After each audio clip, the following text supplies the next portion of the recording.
UFC Mexico, Andy and Jim breaking down every single fight. Boy, you thought last week's card was tricky. This week is favorites galore. We're going to break down every single fight, tell you which. We're going to try and figure out how many landmines are out there, because not all these big favorites are going to win. There's going to be some. So, real quick, winner from last week's contest is at Boogie Down BX, winner of the 3-day pass last week. So Boogie Down BX, I need you to put your Wager Talk username in the comment section. You get a free 3-day pass. He was close enough in the how many strikes in the Eros Medic Jeff Neal fight, which was not very many. Jim, what fight are we going to do this week for the winner of the 3-day pass? You got to guess not the exact, but closest amount to significant strikes in a certain fight. Which fight? After having such a low number, we'd figure we go to one that's going to have some volume. We know it's going to be. So we're going to hit the main event between Brandon Moreno and Lone'er Kavanagh. Most significant strikes. Ooh. This could a lot of big numbers here. It could be a lot of big numbers. So I'm excited about this one. It's glad to see a main event with some volume too. So excited about the fight. Let's make that the one. Yeah, ain't no guesses of 15, 16 significant strikes. Gonna be triple digits, hopefully. So, okay. Well, real quick, we're talking about Jim. It was a bloodbath last weekend. We make no bones about it. Our spidey senses were up. We had 2 small plays at Wager Talk. We did not fire a big one, and that should have told us everything we should have known. Live betting was meh. I personally got bailed out by getting Sean Strickland at plus money when, to use a Jim phrase, a wrestler decides not to wrestler. So is there something in the water at UFC with these weird ones, or was last week just kind of one of those one-offs and just put it behind us? I think it's been most of the year. I would say that every card has had more than normal a couple fights that are a little screwy. Keep in mind we had a main event that a guy fought with a broken arm and didn't want to disclose, so be very careful until we can actually see a streak here. I would protect your bankrolls as far as volumes go. But if you love a spot, you go after it. And that's the way we're going to approach it. We're going to play what we love and leave the middle of the road guesses off to the wayside and let them be guesses because there is some screwiness going on. That being said, yeah, you're going to have to move on from the last week. You can't let your decision-making be dictated by what happened in the past. If you think about the past, you're doomed to repeat it. So let's see if we can pivot here and get on a winning streak in 2026. It'd be nice. Yeah, we'll tell you. Yeah, we'll tell you. We have one bet that just stands out above the rest. We're going with our second 5% play of the year. We've only had one 5%er in UFC, but we do have one on this card. So let's start breaking it down here, Jim. Let's decide where the value lies and who is going to trip us up. We got Wes Schultz versus Damian Pinas. Make all the jokes you want, but weird fight. Wes Schultz had one of the coolest submissions you will ever see on Contender Series. Not just on Contender Series, but one of the coolest ones you'll see. He had that dude in a complete pretzel. Yep. So that was pretty fun to watch. So he's going to probably want this fight to be on the ground. Meanwhile, Damian Pinas, we like. We make our notes on Contender Series, and we said that this guy hasn't been training for all that long, hasn't been fighting for all that long, but he just checks all the boxes. He looks the part. He sounds the part. I think you and I are fans of this one. How do you break this fight down? Yeah, I think both guys can be profitable going forward in the future. I think we kind of know what we're going to get. This is about as plain as day of a striker versus grappler that you're going to see. Both guys will be absolutely exposed in the other's world. So I think Wes Schultz could probably hang on the feet a little bit more than Pinas can hold on the ground with Wes Schultz, but it's going to depend on dominant position and damage here. 8-2 versus 8-1. Love what we see from the physicality of Wes Schultz, and like you said, when it hits the ground, he does have a diverse array of finishing opportunity, finishing equity, should you say, when it's on the ground. That being said, on the feet, here's the thing with Damian. He just looks smooth on the feet. Like we're saying, what is it about him? For his size and his build, if you go back and you watch a Tiba Gautier fight, everything's labored. And we really saw it in the last fight, that really all he has is a right hand. essentially. Like he's got it's great right hand. Don't get me wrong. That's all Real he's good got. one. Yeah, Damian's more diverse in his strikes. He can score with his left. He can score with a jab. He throws hooks off. He will take a back step and throw a check hook. He'll go to the body. So it's a little more diversity. Bottom line is this: it's striker versus grappler. What do you do with that? Usually, you take fight doesn't go. I don't believe we have a line on that just yet on your domestics. We'll see if it ends up popping up. Other than that, if I have to pick a side, I really don't want to. I'm not going to bet on a side to start. I think it's fight doesn't go, and wait and see what you learn from both these guys because they're both going to get a second fight. You're not getting cut after one performance unless they pull an Almeida. But we're going to see these guys again. And sometimes you don't want to make your money on the first fight a guy has in a promotion. You want to make it on the second one when you know what you're going to get.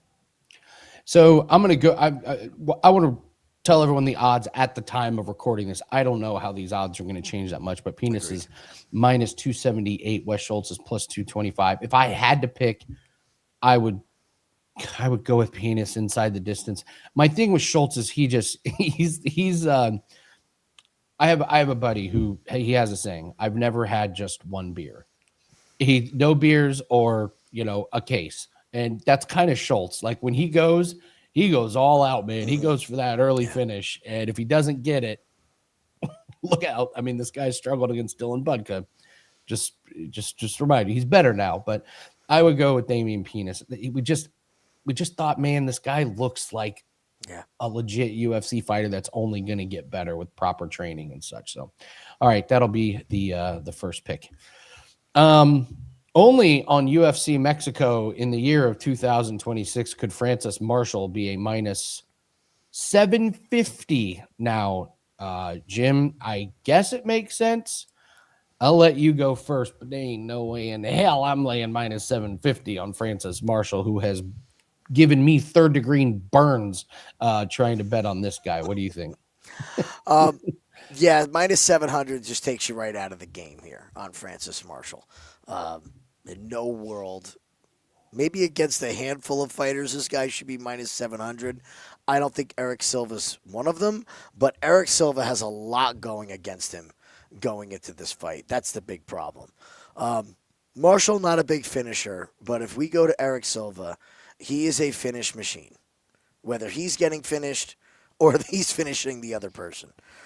Coming off a gruesome leg injury at 38 years old is a recipe for disaster. Now, we've seen Francis Marshall piss away fights where he should be, extending them and winning, but I don't see much. You can't be losing to TJ Brown. You can't be getting your leg blown up by now. Look at the win against this. What have we seen from Anvar since Contender Series? Oh, he's 5-6. I mean, come on with this guy. Yeah, exactly. I think it's Francis Marshall, and the only way I can get creative, and again, this goes back to what this year has been, is where the fights that you think a guy is very blatantly going to get finished doesn't happen. But I'm going to say it again because I think we're due. We have to be at some point. The law of averages have to come back. I think it's Francis Marshall by finish. We don't even know if Eric Silva's body is going to hold up for 3 rounds against Francis Marshall. Cardio shouldn't be a problem for Marshall. I would expect the Eric Silva side to have the problem with the cardio and at elevation. So I think it's a get-right spot for Francis Marshall, but you have to get creative with the props and the plays. Maybe just go inside the distance, and just bank on Eric Silva either getting a submission or getting blasted, one of the two. That's the thing. He's going to go for legs, like leg locks, try and get this to the ground. But at his age, and he wasn't always the best wrestler. You got a lot of finishes on here, but now at this age, after the leg injury, is he really going to be that motivated to hard wrestle? I don't think so. And I will say this about Francis Marshall. I thought his best performance was last fight against Myron Santos in the loss. Very, very close fight. But he at least showed a little I believe we had Santos losing on the live show on that one. Yeah, you could have gone either. Yeah, you could have gone either way on it. So, I mean, the one time we did make money on him was against Dennis Bazooka, and he barely squeaked by on that one. But I thought he made some good improvements to Myron Santos. It's weird that he was going to fight Austin Bashi. That falls through, and then it takes him another 6 months to get a fight, and it's against a guy that I had completely forgotten about. I completely forgotten Eric Silva's still in there. So, and there's going to be a few of these guys where you're like, I haven't heard that guy's name in 2 years. Well, he hasn't fought in 2 years. That's why you haven't heard him. So I'm with you. If you have to bet it, which I wouldn't recommend getting involved in a Francis Marshall fight. I've learned my lesson. I won't. Yeah, I agree with you. The way to do it is just take the under. This is there a world where Eric Silva gets a hold of his ankle or something? 1,000%. Yeah, Francis Marshall makes mistakes, or Marshall could blast him and he covers up. But so fight not to go, probably the best way. All right, we got short notice replacement fighter. We know Ernesta Kareckaite fighting Regina Tarin, and I actually had time today, which is a miracle in itself. I'll go first. I don't even know if you have an opinion on this one. Regina Tarin's really good. That's not breaking news. I'm in no hurry to bet on Ernesta in this one. I smell big trouble for Kareckaite in this one. So Regina Tarin, okay, 21 years old, young. She's got 7 pro fights. Ernesta's got 8. Now I know Ernesta comes from kickboxing. She's got kickboxing and a couple of, amateur fights, but it's not like she's blowing up the world with experience levels in fights above Tarin. And she gets the split decision against Carly Judas. That win is aging pretty well, but that was a war, man. And remember, that was Carly Judas when Carly was a baby. Loses to Barbosa, gets the split against Cagliari, and Ernesta's very tall. She's very lanky. She's got good jabs, good kicks. They just don't have a lot of pop on them. That's the thing. She just doesn't do the violence. And this Regina Tarin is no joke, Jim. You look at her, and it's all finishes except for one. And I went back and watched these finishes. She just flatlines this girl.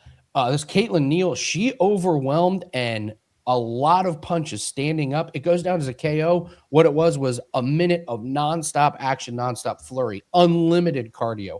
I went and watched her beat this woman in 4 rounds. Took her down, ground and pounded her for a couple rounds. She's got a ground game if she can get this to the ground. And I think Ernesta is going to struggle with it because in the power department, it's Tarin. Cardio, as long as she's in shape, which she should be, she's going to fight a Muay Thai fight a couple days before this. So I think Tarin's in shape. I think Tarin at plus money is worth a little bit of sprinkle. You have the element of surprise. How many times have we seen this? Tarin's got nothing to lose in her home country.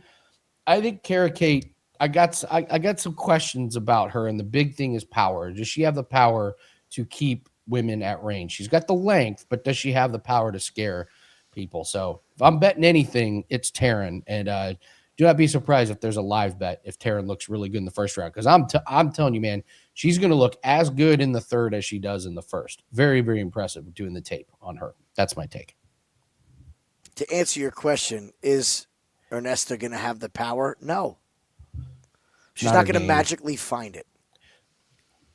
Okay? It's like with Angela Hill. Like, Angela Hill was never going to find knockout power. She's a volume fighter. Just to use her as a comp. You're going to think I'm crazy. I agree with everything you said. Holy crap. You looked her up too. I didn't know. Yes. I didn't know if you had the time to look at her. Okay. I had 5 minutes, but I saw what I had to see. Like, you don't have to go down and watch every fight. Here's the bottom line. Young, undefeated 7-0, Mexican prospect. This girl is going to come for Ernesta's head. And as long as Ernesta is, she is bad at using her range. She is the Phil Rowe of this division.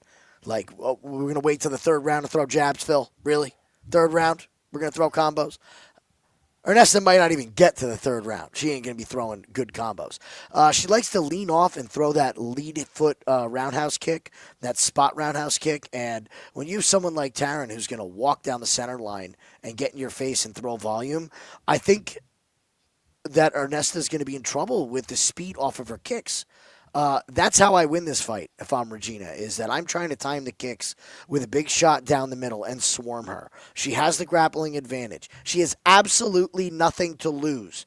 Absolutely nothing to use. And if I'm going to take this girl who went to a split, a bet against a girl that's going to went to a split against Nicole Cagliari, yeah, I'm going to take Regina.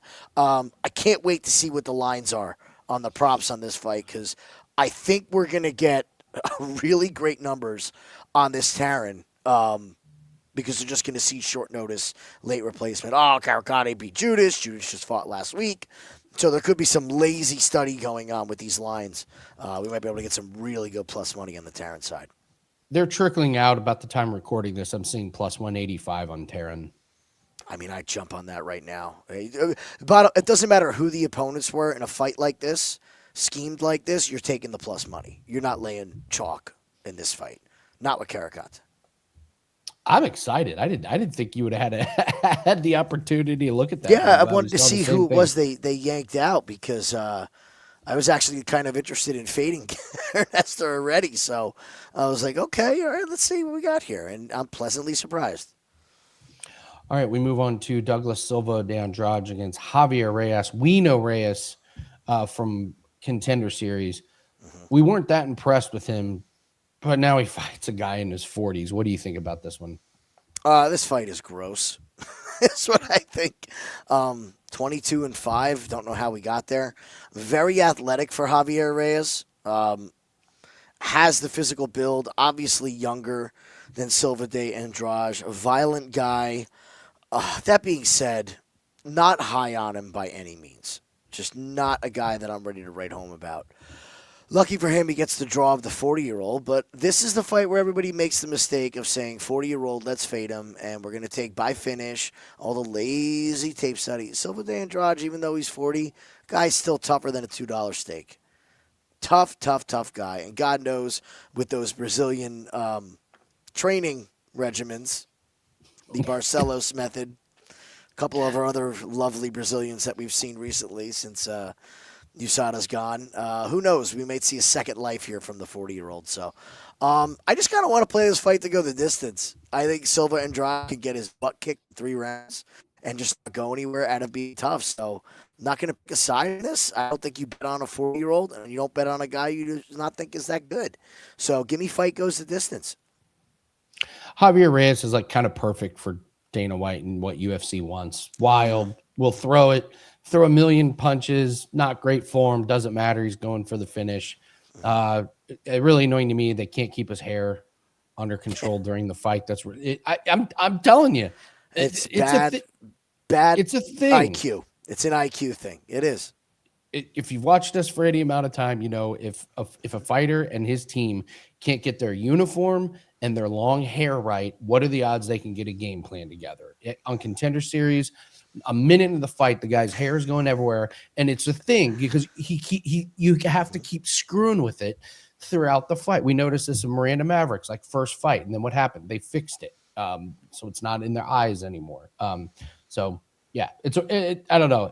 Make fun of me all you want, but when someone has a messed up uniform and messed up hair going into a fight, it tells me a lot about their attention to detail. So I'm with you. It's a stay away. If I have to play anything, probably fight goes the distance. Just because you're right, Andrade is he's a brick shit house, man.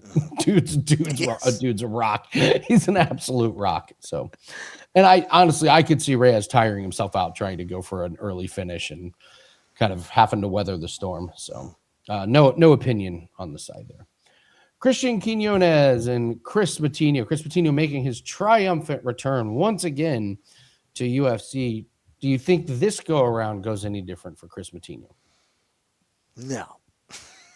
No, Chris Moutinho is what he is, folks.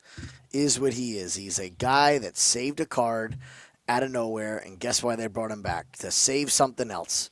Oh, we need another fighter. Let's bring in Chris to fight Malcolm Wellmaker. There goes Chris Moutinho yet again. Thank you, Chris. Appreciate it. So what's the theme that we have here with Chris Moutinho? When he fights anybody of any worth, he gets knocked out. That's simple. Last time this guy went to decision was 2018, I believe, in an MMA match. It is 2026, if you guys haven't noticed that yet.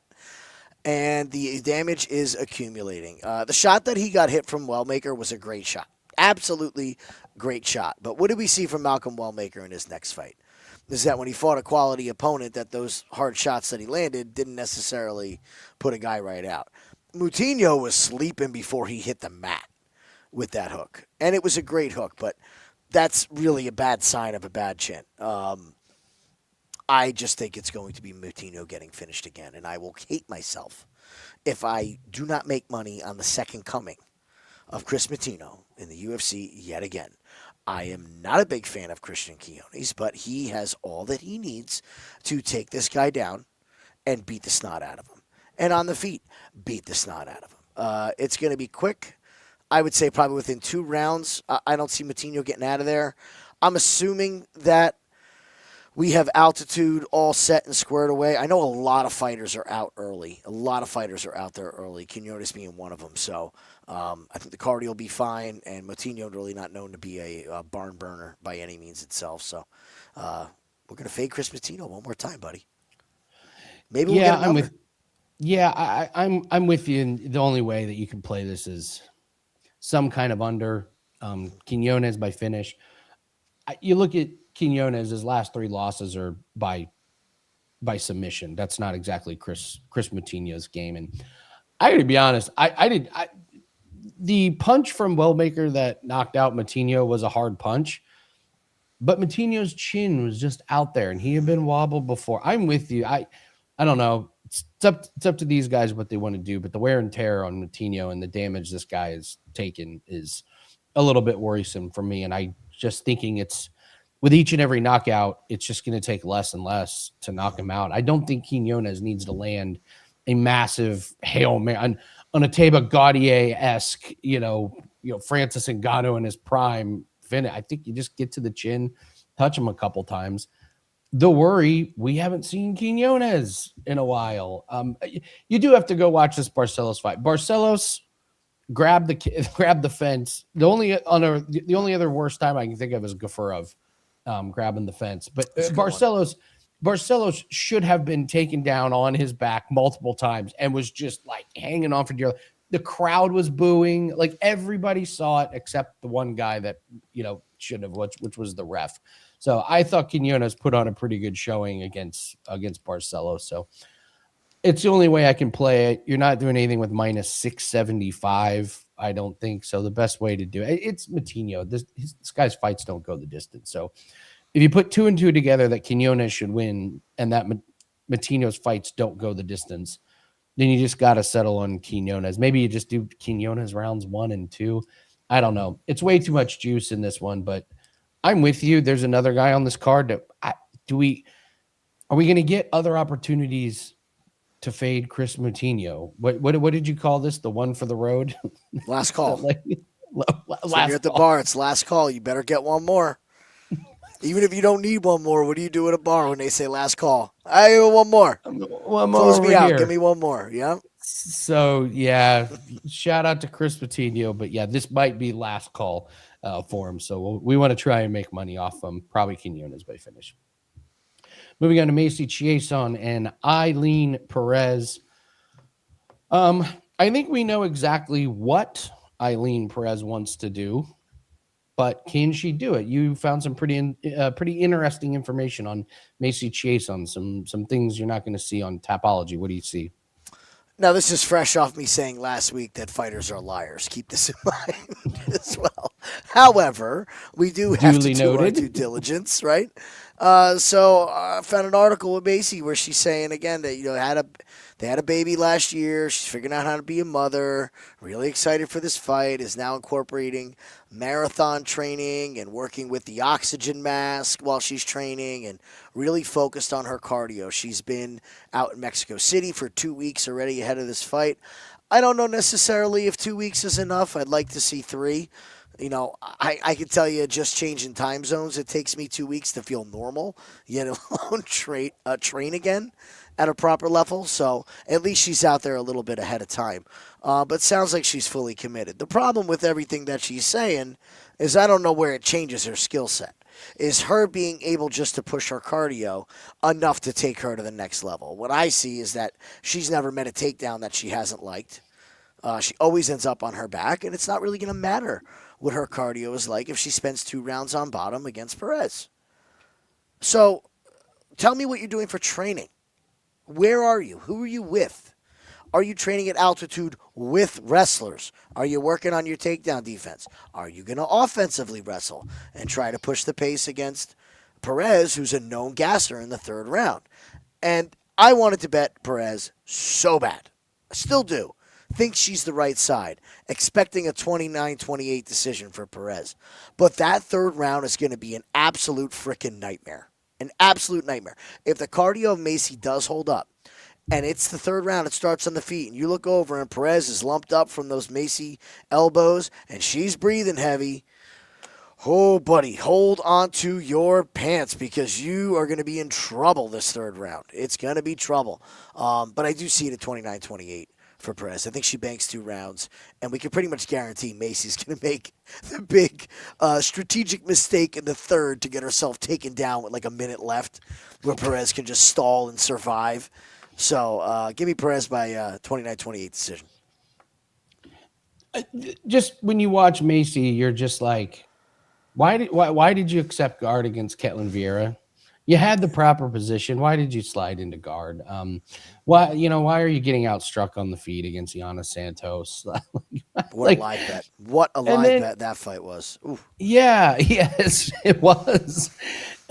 And then she brutally cuts Bunes Silva, and the fight gets stopped. And you're like, well, where was that?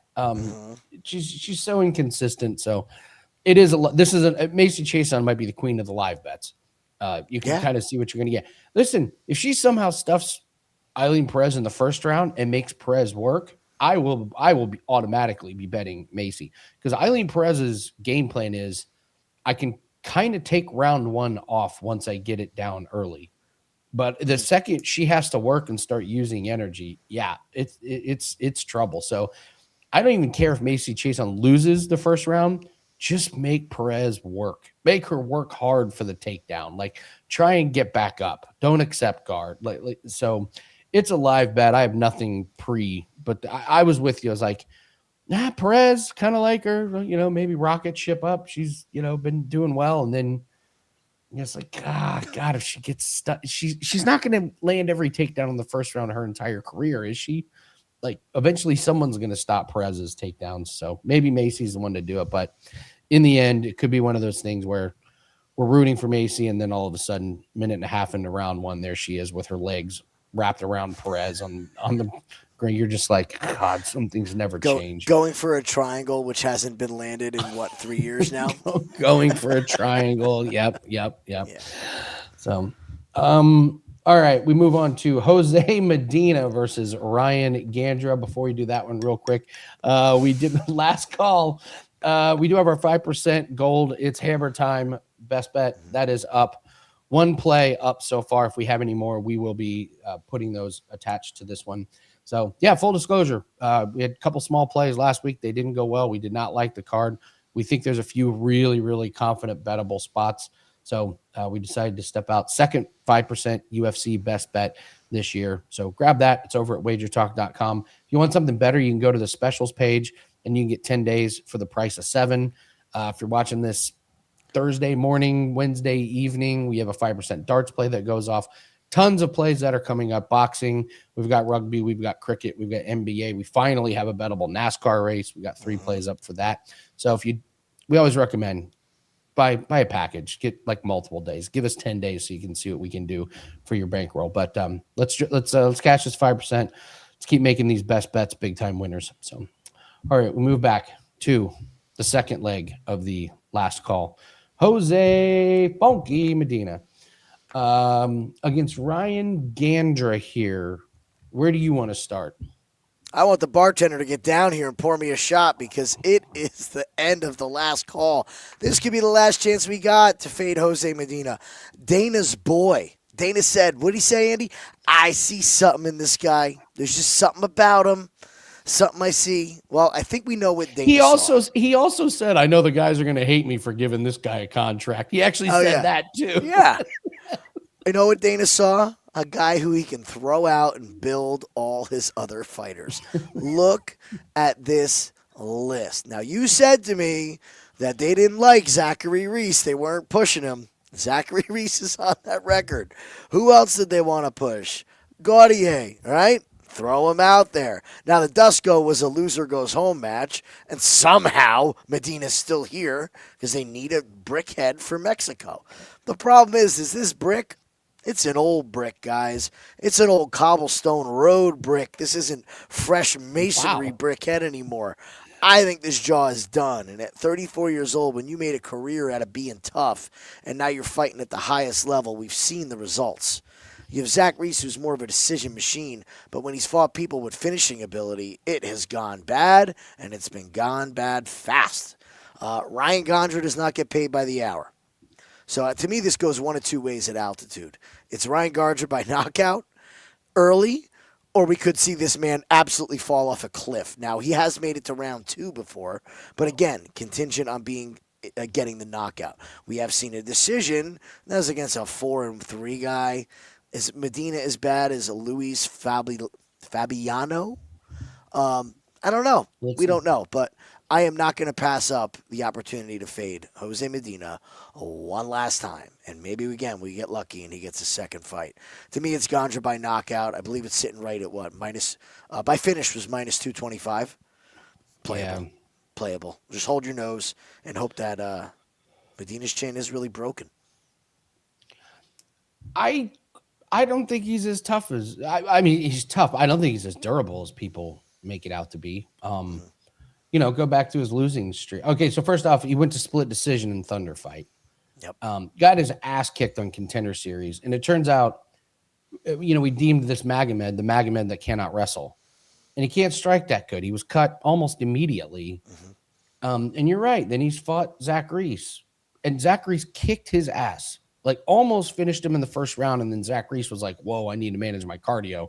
But make no mistake, Reese, the kicks to the body were just brutal. And now not being finished by Zach Reese, in the moment, it sounded kind of good. But now you're like, maybe Reese isn't the finisher at the UC level. Then he fights a real finisher, and Gaudier absolutely nukes him. And then Todorovic easily takes him down. And Medina shows absolutely no ground defense whatsoever. So in my mind, the two guys that really are legit finishers in the UFC, he's gotten finished in the first round. And we watched Gandra absolutely nuke a poor guy on Contender Series. This guy may never fight again. What Gandra did to him. Miller move. Yeah, so Gandra... Yeah, Gandra used to be a heavyweight, massive power, swings super hard, isn't scared. And I think he's going to do the same against Medina. And Medina probably will be forced to throw big-time hands early, and I just don't think he's good enough to land the big one. I think Gandra nukes him. I would take Gandra in round 1 to make it even more simple. I think Medina's really, really terrible. And then, even if Gandra clubs him over the head a few times, you want to drop down and take this man to the ground and choke him out. Todorovic made that look easy. Yeah. So that path to victory is there as well. So I'm not real excited to get behind Jose Medina, but you're right. In the end, is there a 1 in 20 chance that Gandra doesn't get the finish and gasses? Okay. Maybe then Medina's live, because if Gandra does do the death gas, he's just going to fall over. But I don't think it gets to that point. So, these guys that are minus 675, should Quinonez win? Do you want to lay that money line? No. Gandra, do you want to lay that money line? No. But you just kind of got to get creative with some of these. And so Gandra, I feel pretty confident, is going to get Medina out of there in the first round. So.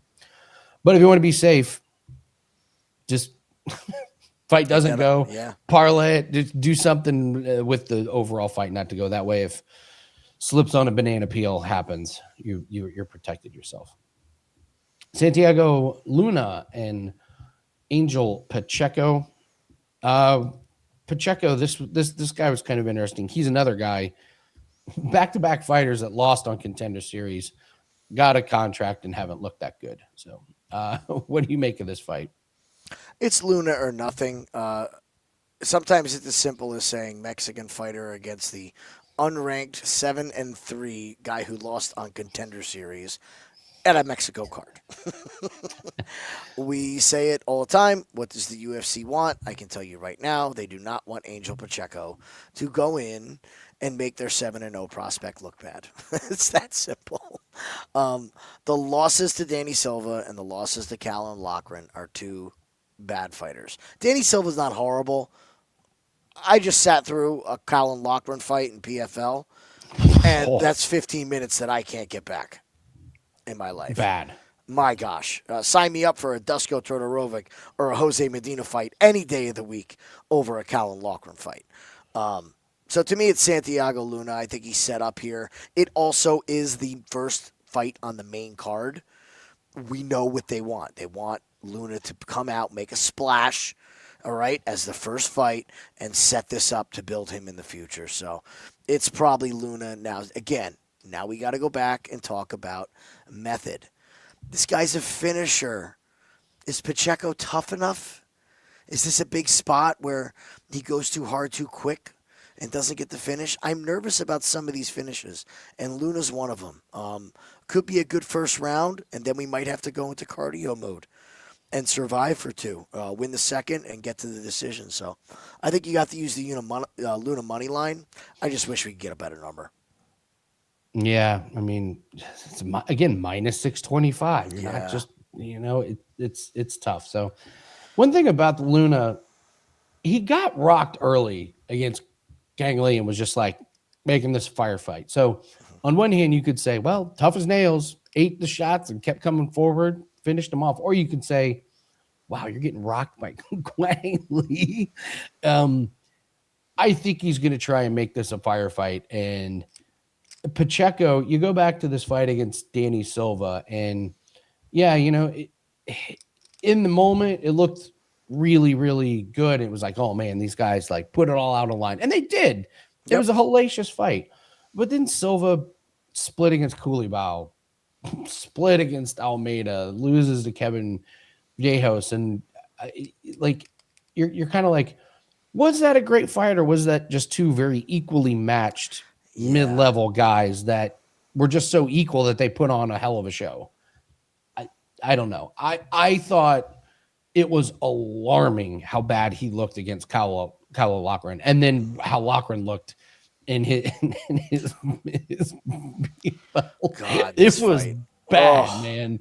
Jack Cartwright is not a good fighter. I'll tell you right now. And he made Jack Cartwright look awesome. Awesome in that fight. It wasn't even close. Yeah, so it's a really bad look. I'm with you.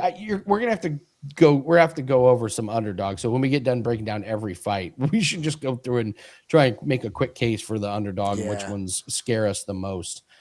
I guess you could say this one is a little bit scary because I've watched Luna get rocked, and Pacheco will throw. He will throw. I don't know if that's going to land, but he will throw.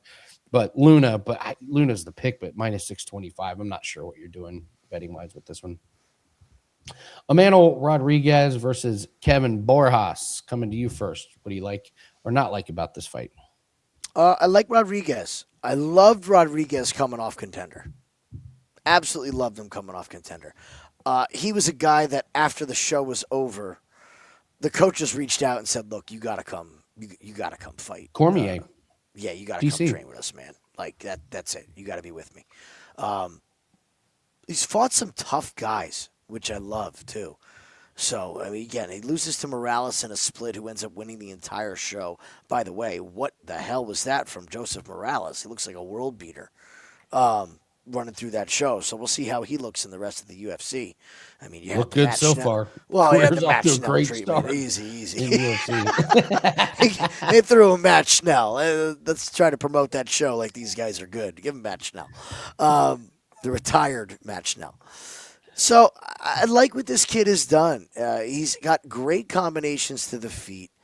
I want to say that his weakest point is his defense. He's willing to trade and willing to get hit. Now, has that been squared away? Has he developed his wrestling game so that he's not just a sprawling brawler? These are all things that we're wondering. Now, he is young enough. He's training with great people.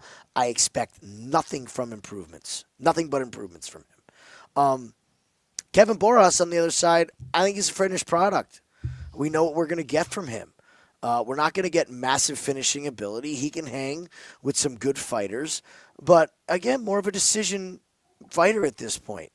If not, he's the one losing the finishes. I don't feel any threat from him as far as the finish. So I don't think he's going to end up catching Rodriquez with something and hurting him. To me, this is Rodriquez. And Rodriquez, I believe, has an outside shot to get a finish here. The guy is so violent, and when he smells blood, he goes for it. The crowd is going to be pumping him up.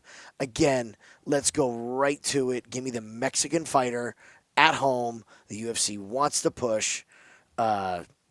Rodriquez on the money line is where I would go. I'm not going to just go right off the finish because, again, we don't know what the altitude. But I don't see the firepower from Borjas to really be able to swing this fight. One shot from Rodriquez within 1 minute left in the round could win the round. One shot. Because you just don't see the firepower coming from Kevin. We'll go over your sneaky play for this one because I think it's the best way to play it. Oh, it's the over 1.5. My favorite play in this fight for sure is the over. Whether or not he can finish him late, we'll see. But over 1.5, Borjas is going to be on the outside of the cage getting stalked that whole first round. Wasting time. And we maybe see a more patient Rodriquez just looking to pick him apart and go from there. And Borjas has proven to be tough as far as his chin goes. So the over 1.5, I think, is a really, really sneaky way to play this fight. I would not want fight starts round 3. To me, it's 1.5 and call it a day there. Don't take the over into round 3 because I don't know late. There's something about this Rodriquez guy. He's got the makings of a star.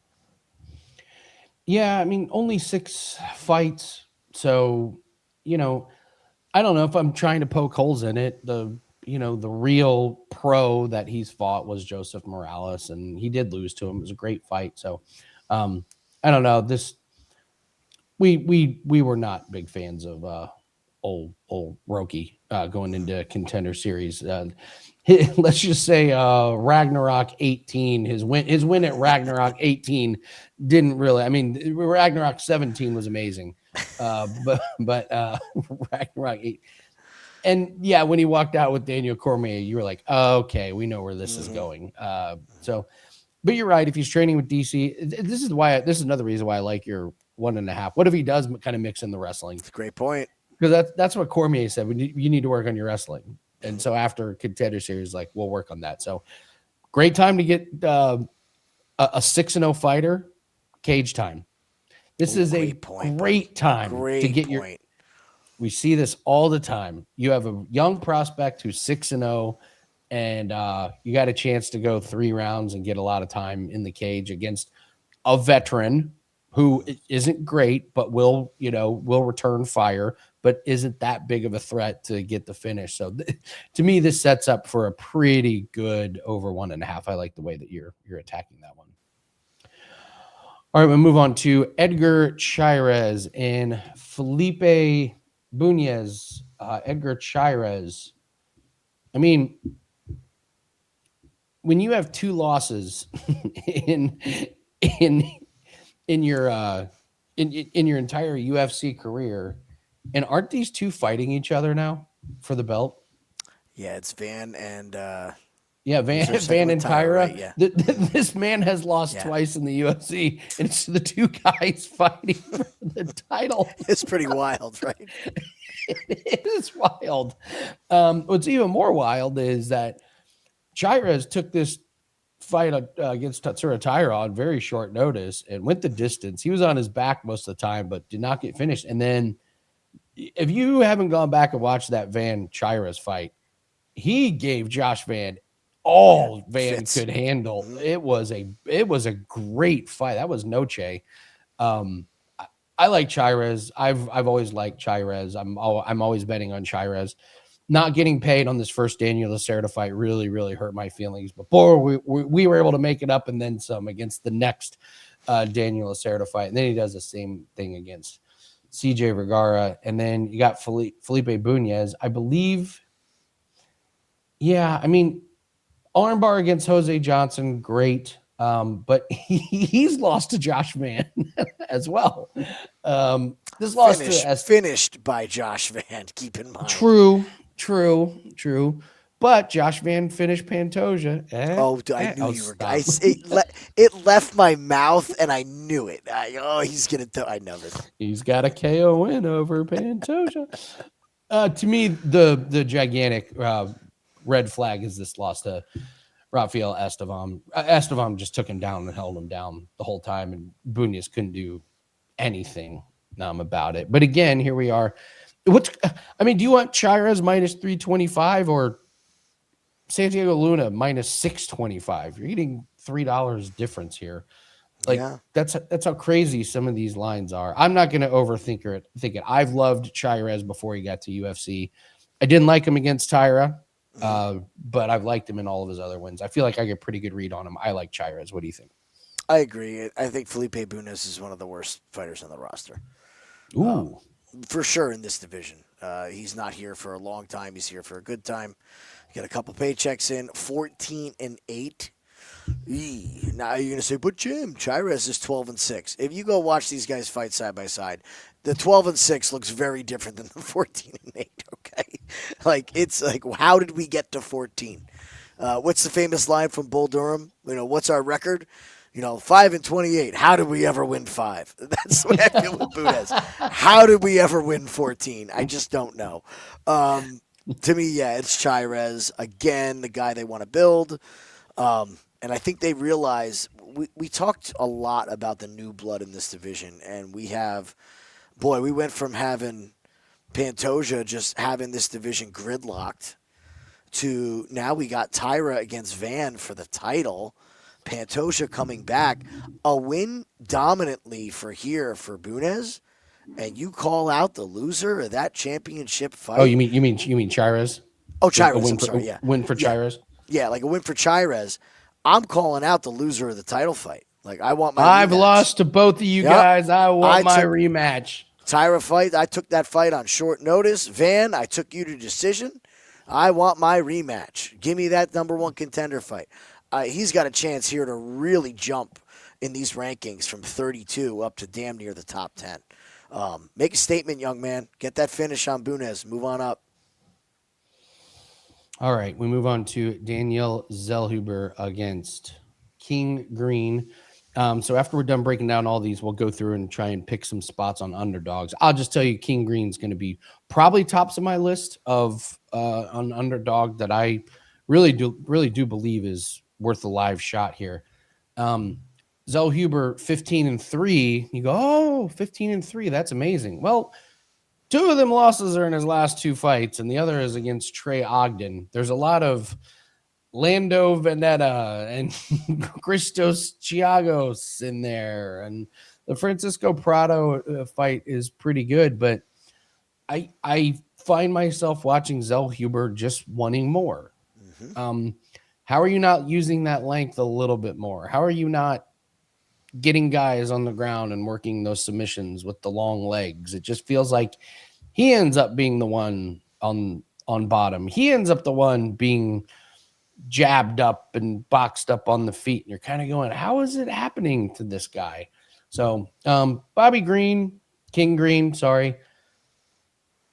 This looks bad. The split decision against Lance Gibson. So I went back and watched it. I have no idea how this was a split. But King Green won that. King Green won that fight. Gibson was on his back foot basically the entire time. Bobby, King does the hands and hands down. It's just his style. And okay, who's he lost to?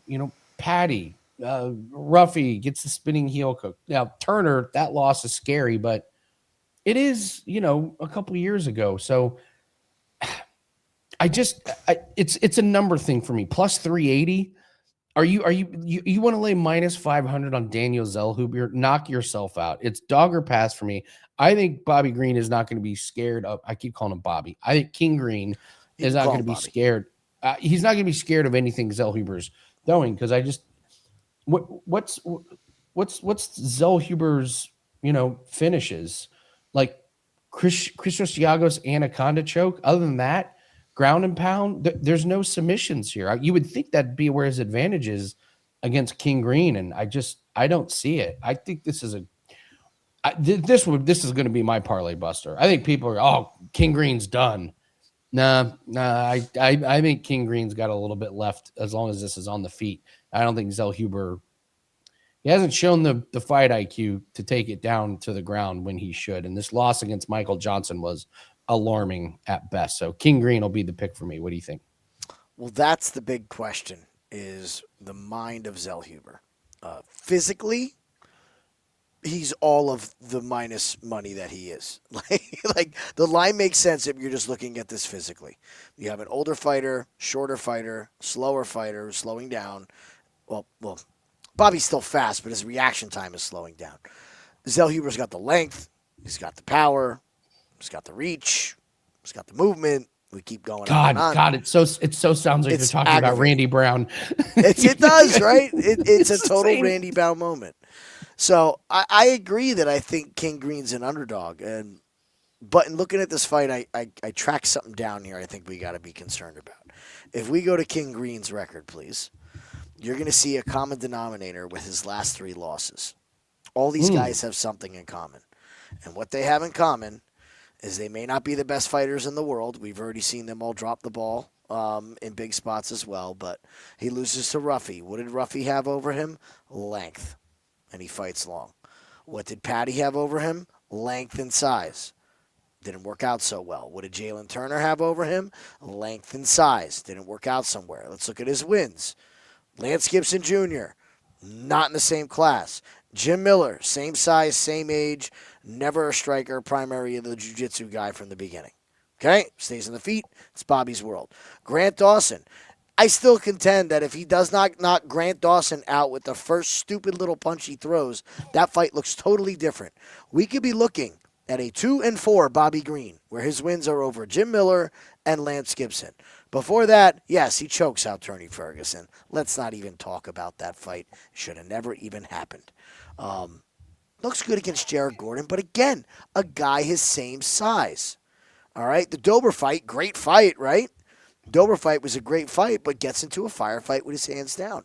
So anytime there's a big size disadvantage for Bobby, it doesn't work out so well. And that's what he's faced with here. I think we're thrown off a little bit by this Lance Gibson win. Lance Gibson looked terrified the second that he stepped into that cage. That man fought not to lose, not to win a fight. He fought not to lose. And Bobby taunted him and chased him around. Zellhuber's going to fight at range, that we know. And I don't think Bobby's ability to duck out and dodge is as good as it used to be. I think he's going to get clipped by Zellhuber. Calling it now, I'm going to say Zellhuber by submission. I think he hurts Bobby Green, and Bobby goes into defense, and Zellhuber just falls into the anaconda choke or a Darce choke or any kind of front headlock series that he can get into. Zellhuber's 0-2. It's now or never. If he loses a third, look, UFC's making no bones about it. If you are on a losing streak and you're not what we expect you to be, you're out. You're gone. I could see them shipping him off to PFL, saying, you pay this guy a couple $1 million a year to go win decisions or lose decisions for you. We're done with him. So pressure's on for Zellhuber at home. Submission Zellhuber. Interesting. If this does go the distance, you can get King Green plus 7.5 at minus 105. This goes the distance. I love. Yeah, it's again, at least even though I like Zellhuber by sub, that's a great bet. Yeah, If it goes plus the distance, it's 7.5? going to be sketchy. Yeah, it's going to be sketchy. Absolutely.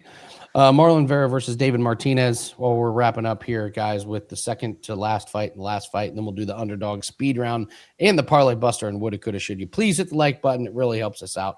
Leave a comment below. Also, leave your Wager Talk username in the comment section and leave us how many significant strikes that we are going to see in the main event. Brandon Moreno and Lone'er Kavanagh.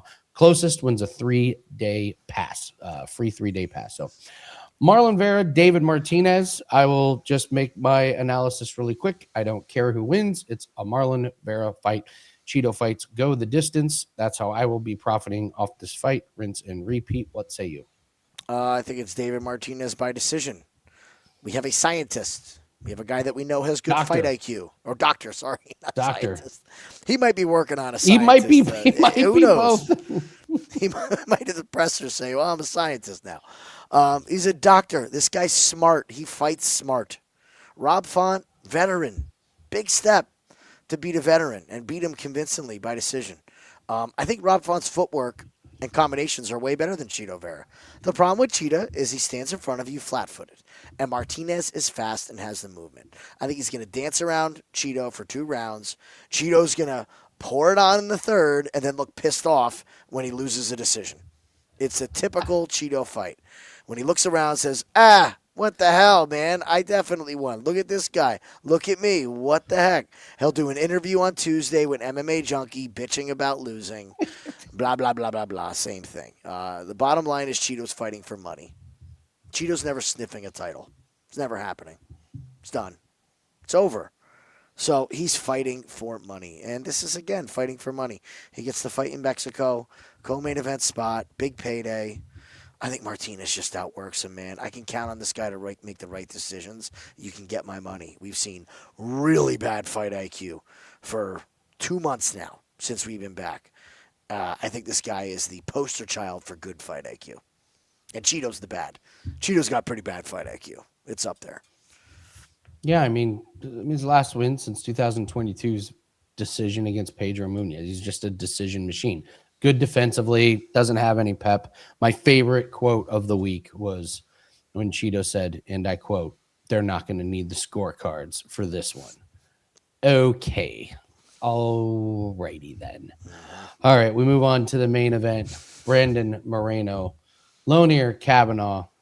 You and I loved Lone'er Kavanagh coming out of Contender Series. We had him pictured as a rising star. We did not know coming off a loss he would get an opponent like Brandon Moreno.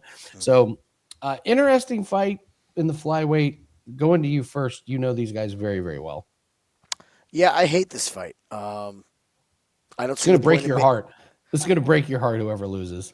I don't see the point in making this fight. To me, this makes absolutely zero sense. These guys mostly fight for to go the distance. There's a lot of strikes landed. You got a young guy who we love, UFC loves, got tons of potential. And you're going to throw him this early into a fight with Brandon Moreno where you're probably going to absorb 200 significant strikes? I just don't like it. I think it's bad timing. I think they're rushing it, especially coming off a loss. Why are you giving him Moreno? This just smells to me like we needed a main event. So let's get it done. It would do us a favor. So lose. It's probably win-win for Kavanagh as far as his favorite with the promotion goes. I don't think he's going to drop real much, but to me it's too much too soon. I know that we just saw Moreno get finished by Tyra. Yes, he was getting hit with hard shots. He didn't protest the stoppage, but I did feel it could have gone a little bit longer. And just to see if he would move. Now, I don't know if he would have still won that fight. We love Tyra. Good for him. Props to him. Glad to see him get into a title. Not making any excuses, but that fight was just getting started. If that position doesn't happen, we'll see where we go from there. Kavanagh also is not Tatsuro Tyra. This is going to be a striking match. If anyone's going to wrestle, guess who's going to do it? Brandon Moreno is going to pick up Kavanagh and dump him. To me, this is Moreno all day. I'm curious why we're getting the number we are. It doesn't make sense. It feels like a trap. Are people that low on Moreno because he just lost to Tatsuro Tyra? Doesn't make sense to me that we'd be looking at minus 205 on Brandon Moreno at the time of recording. I'm going with Moreno by decision. I think it's a 5-round clinic. The line is what scares me. So if I'm saying, well, why isn't this, Moreno on a card with all of these favorites? Why are we only getting, minus 205? And I do think that there is a narrative here. So I don't think he wrestles like he used to. He did say he retired. True. Brandon Moreno did say I retired. And when they come back, it's normally a bad sign. Now, his fight against Royval was awesome. Split decision. It was great. Albazi, unanimous. Urseg, not sure he looked amazing in there. And then, yeah, against Tatsuro, I don't know. I thought he looked awful. I thought he got his ass kicked. And I know Tyra was great, but that's a horrible showing for him. And when we look at Kavanagh, when he came off of Contender Series, we said the same thing, like, man, in a few years, this guy is going to be amazing. And wins against Ochoa, there were little questions. Felipe Dos Santos, okay, looks good. Even though he loses to Charles Johnson, you made the point to me earlier when we were talking. The knockout wasn't the real worry for you. There were other worries. What were the things that concerned you? All I've heard is he just got knocked out by Charles Johnson. That's a concern. Well, it's not that he got knocked out. It's the way he exits. I hope he learns this lesson, too, because it's really going to change his career if he can. You can't exit with your hands down, not against a guy who's longer. And Kavanagh's not a big guy. Brandon Moreno fights really, really long for his size. The other thing is he's wide open to all three levels. So, yes, he gets hit in the head. Just look at the Ochoa fight where he's got, a 3-inch cut on his head and is just pouring blood the whole fight.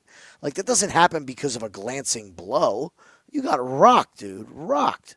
And against a guy with length that's going to go to all three levels, I don't know if his defense is good enough. So at what point in this 5-round fight is the damage just going to pile up? Moreno, if he's on, he's going to pepper that jab, and he's going to swell up the eye of Kavanagh. He's going to swell up the left eye of Kavanagh. On exit, that's a big, big, big problem against a guy with the hand speed of Brandon Moreno. So if he doesn't get Moreno off his spot, I think it's target practice. And we saw it in the Johnson fight. He was lucky enough to get away with it for 2 rounds. And the third round, there's just no excuse for taking that kind of a step back with your hands at your waist up against the cage against a guy with the length like Johnson. It's a rookie mistake. He's got the time to learn, but it worries me in a 5-round affair. Very much so. You said it with 5-round affair because I think Kavanagh is going to look good early. Yeah. I think he's going to have a lot of energy. Can he do some damage like he did, like Tyra did? Can he, get it done? I almost wonder if you like Moreno, if a live bet might even be a little bit better. Okay. What if Kavanagh has a good first? It's going to be his best round. The Kavanagh's best round is by far going to be round 1. If it isn't, Moreno's totally effed. But what if Kavanagh is a good round and you can snag Moreno minus 150?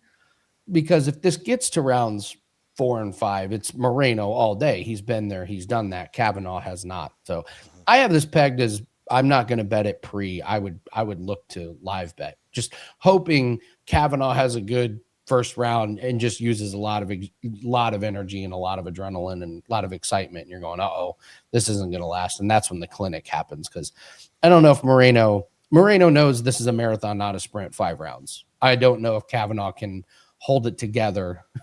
Main event, like this big step up in competition. I think there's a little bit of nervous energy. So I will lean Moreno as well, but I think live bet is kind of the way to go. So just remember, striking defense does not get better with time during a fight. It always gets worse. True. So like you said, he's going to look good, really good early. This could be, like we said with our main events, man. Give me 2 rounds to figure it out. I'm going to pick the right side. So live betting, you're right. That might just be the way to go here. All right, so we're going to do our parlay buster and woulda, coulda, shoulda, but I want to do the underdog speed round here. We're going to go through, since we have so many favorites here, just real quick speed round here. Wes Schultz, Damian Pinas, Schultz plus 225. Make the case real quick for Wes Schultz to win as the underdog. A wrestler versus grappler. If he can get the takedown and bank 2 rounds and Damian's power goes away, it's Schultz. Schultz is a live dog. All right, wrestler versus striker. Excuse me. Okay. Likelihood, I think you could do worse than plus 225, but I still like Pinas, but yeah, you're going to be sweating it early if it gets to the ground. Eric Silva, Francis Marshall. I will make the case for Eric Silva. Just Francis Marshall has shown big time abilities to freeze in the moment. Eric Silva, we don't know what he's been doing for 2 years. You could always get a trip and all of a sudden there's a weird submission. Plus 520. I would rather bet plus 525 than minus 750 on Francis Marshall. Am I doing that? No. What's the likelihood of Silva winning? I don't know. 1 out of 20 fights. But all right. Ernesta Kareckaite and Regina Tarin. I think this might be our favorite underdog. It is my favorite. Will we have plus 180? Yeah, plus 185. Plus 180. We're taking a dog against a girl who's lost by or had a draw. That should tell you all you need to know. Draws and split decisions up the wazoo. One judge sees it the other way. You're cashing your ticket. This is for sure my favorite. Last-minute replacement. No time to prepare for Kareckaite. Yes. Likelihood of winning, I'll go as high as 50%? 45%. 45%. Yeah, give us 5 out of 10 times. All right. Douglas Silva, Andrade, Javier Reyes. One of the things for me is he's 32 years old and just now getting a shot in UFC. That's always a gigantic red flag.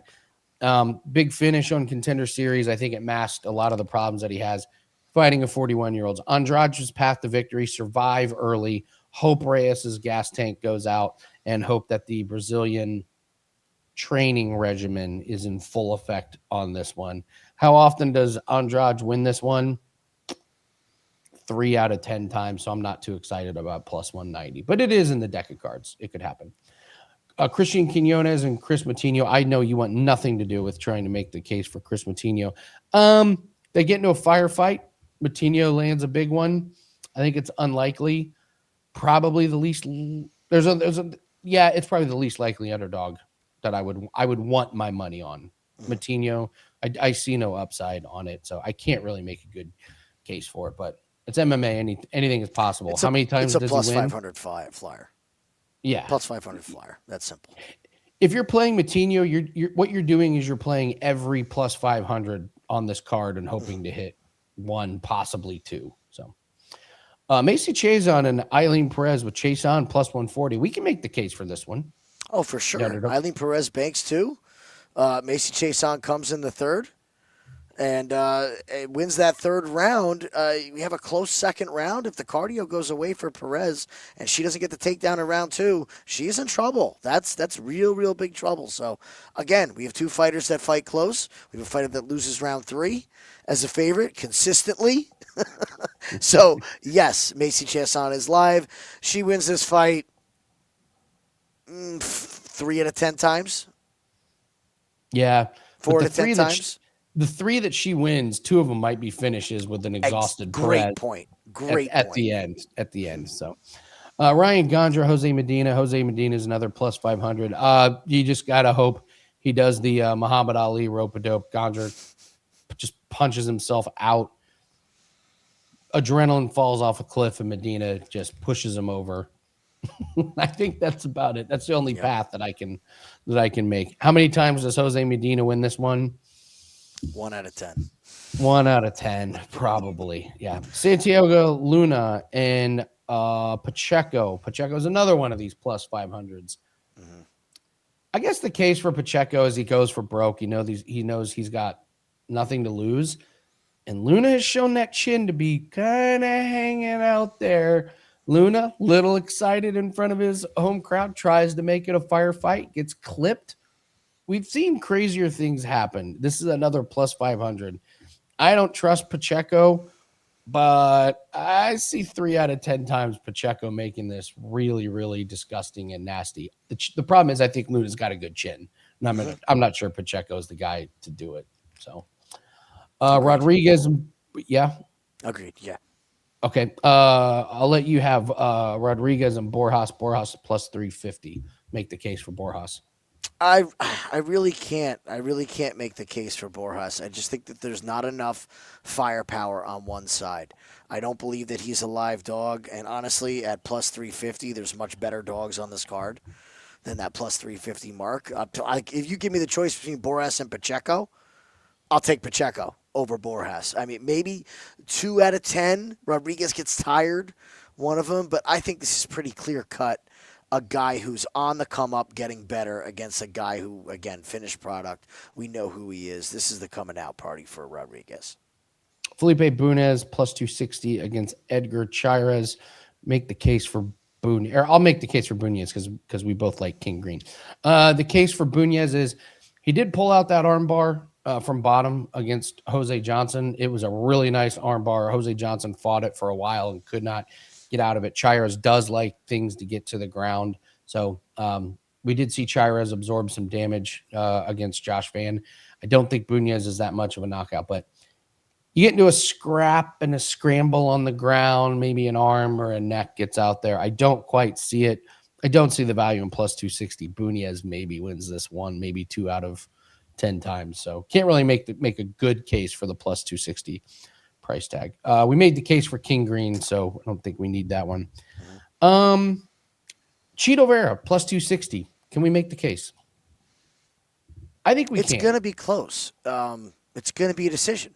So, yeah, he is a live dog if you feel that strongly about Cheeto Vera. Now, we've seen the IQ be that of a decorative rock on your front lawn, that he's going to just give away the first round. But what if he does land a good shot against Martinez and hamper the movement and then has the ability to pour it on? What if he pours it on earlier in the second round and wins the second half of the round? And then wins that typical Cheeto third when Martinez is backpedaling from there. For sure, this could be a strategic error on the Martinez side, thinking they're up 2-0 when they're really not. And you have those two judges that see it the other way in Mexico when the whole crowd loves then some Cheeto Vera. So, yeah, in this situation, he is live. Am I putting my money on him? No. I've learned my lesson against Cheeto that a guy only fighting for no money and for winning, I'm not putting my money on. So, what do you think out of 10 for Cheeto? I'd give him. I actually am going to give him 3.5. Okay, maybe 4, because Martinez, he just took that second round against Rob Font was kind of alarming. Now I think Font is much better on the feet, but maybe Vera. I don't know. Maybe there's a takedown. Maybe there's a clinch. Maybe I don't know. Maybe there's something Martinez hasn't seen. And I know Martinez is 13-1, but the step up to Rob Font was pretty big based on what he had, and what if he's just spending too much time being a doctor? At some point, you can't be an amazing doctor and UFC fighter. We do this all the time with the side hustle. Yeah. And this guy's a freaking doctor. Imagine walking into your appointment and your doctor's got some stitches on one side and a busted lip. Yeah. And don't worry. All right, let's map out that surgery. We got to move it to Monday. I got to fight on Saturday. All right, finally, Brandon Moreno, Kavanagh. I think it's just an early. What if Moreno happens to be just done? Looks slow. Yeah. We can't get the wrestling going. Kavanagh tunes him up early. Mm-hmm. Kind of similar to the Royval Van fight, where I think a lot of people like Royval. I think the win for Kavanagh is going to take Kavanagh's best day and Moreno's worst day. So we get Moreno against Tyra, and we get the best Kavanagh that we've seen. Yeah, he could for sure win this fight, but it's going to take some downfall on the Moreno side to get the W. All right, Parlay Buster and woulda, coulda, shoulda. Again, 5% best bet is up over at Wager Talk. Get there with the shortcut wt.buzz/AL. Only our second 5% UFC best bet. We hit our first one, looking for 2 in a row. Actually, 8 and 4 on our 4% and 5% UFC best bet. So when we step down on big ones, we've done pretty good. So let's go to Parlay Buster. Which do you want to take Zellhuber? Is that our Parlay Buster? I'll save Zellhuber for you because here's the facts. I'm going with Marlon Vera. Don't tell me people aren't going to bet Marlon Vera. They're going to bet Marlon Vera. The UFC is going to push Marlon Vera. Wait, Marlon Vera or David Martinez? Marlon Vera's plus 260. You think people are putting Marlon Vera in their parlays? I think he's going to be an anchor. I do. Marlon Cheeto Vera. Here's where we're at. Here's where we're at right now. We've had underdogs coming through. We've had sure things going away in MMA. I think they're going to look at Cheeto at plus money and say, this is the week that everything goes south. We're going to zig and the sport's going to zag. Now, that being said, if we're looking at a plus money, you go ahead on Zellhuber or minus money because Zellhuber, as far as minus money, is the anchor of the parlays.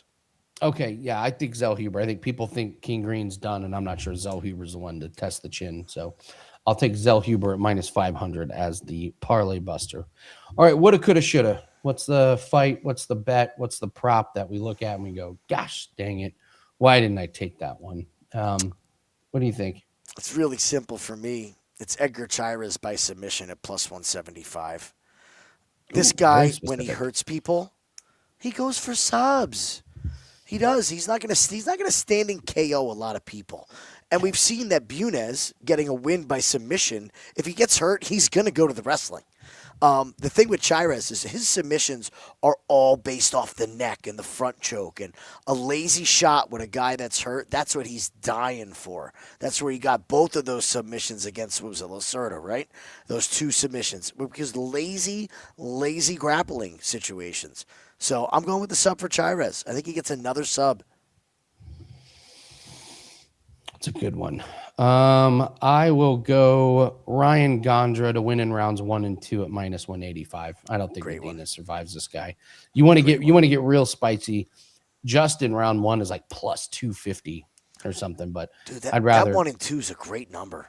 That's a minus 185 is pretty good. I think Gandra smokes him. If it gets to round 3, I think Gandra's in deep shit. Yeah, I agree. We're live betting Medina. I think he might be losing anyways if it gets to round 3 against Medina. So Ryan Gandra to win in rounds 1 and 2 is going to be my woulda, coulda, shoulda. So, all right, guys, that's going to do it for us. Thank you so much. Should be a great card. We'll be live. Oh, taste test this week. Nachos Fiesta. Join us. Me, Jim, and Jan, we're just making our own big nachos Fiesta at our own place. You want to join with us, make your big nacho spread, and as always, take pictures of them the night of, post them in our Discord. For example, I will be doing regular nachos, Doritos nachos, and Cool Ranch nachos with shredded chicken, I might go short rib. I might go queso, salsa, guac, everything, all the fixins. So after last week's tomato sauce in a jar taste test, we need something really good. So it's gonna be nachos. You guys ate tomato sauce. I haven't had a home cooked meal in 4 days. It's time for something to make us happy, so we're going with the nachos. We're going with Nachos Fiesta. So yeah, join us. It'll be a great night of fights. We'll be live on the Winning in the Shadows YouTube channel. Thanks for watching. Don't forget to hit like and subscribe to the channel. You get notified when all of our videos go live. We'll be live for darts on Thursday. Myself and Jan will be watching all the darts as we do every Thursday. So thanks for joining us. Good luck on your plays. We'll see everyone later. Bye. See you Saturday.